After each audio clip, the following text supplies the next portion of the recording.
తృణమూల్ కాంగ్రెస్ పార్టీలో అంతర్గత పోరు తారాస్థాయికి చేరుకుంది. బెంగాల్ ప్రతిపక్ష నేత రితబ్రత బెనర్జీ నేతృత్వంలోని తిరుగుబాటు వర్గం కోల్కతాలోని పార్టీ ప్రధాన కార్యాలయమైన తృణమూల్ భవన్ను తమ ఆధీనంలోకి తీసుకుంది. పార్టీ కార్యాలయం గేట్లకు తాళం వేసి కొత్త పోస్టర్లను అంటించిన టీఎంసీ రెబెల్ వర్గం ఇకపై ఇక్కడి నుంచే తమ పార్టీ కార్యకలాపాలు సాగుతాయని ప్రకటించింది. పార్టీ పేరు, గుర్తు, సంస్థాగత నిర్మాణంపై హక్కులను క్లెయిమ్ చేస్తూ టీఎంసీ తిరుగుబాటు బృందం ఈసీ ముందు హాజరైన 24 గంటల్లోనే ఈ పరిణామం చోటు చేసుకుంది. శాసనసభలో తమకున్న బలాన్ని సంస్థాగత నియంత్రణగా మార్చుకునే వ్యూహంలో భాగంగానే ఈ చర్యకు దిగినట్లు తెలుస్తోంది. ఈ పరిణామాలపై మమతా బెనర్జీ వర్గం తీవ్రంగా స్పందించింది. తమ పార్టీ ఆఫీసును అక్రమంగా ఆక్రమించారంటూ పోలీసులకు ఫిర్యాదు చేసింది.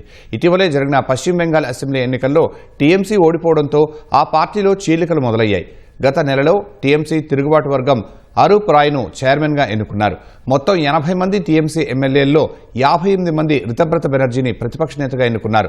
ప్రస్తుతం తమకు 65 మంది ఎమ్మెల్యేల మద్దతు ఉందని టీఎంసీ చీలిక వర్గం చెబుతోంది.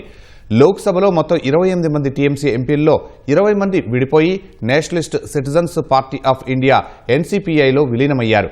వీరంతా బీజేపీ నేతృత్వంలోని ఎన్డీఏకి మద్దతు ప్రకటించారు.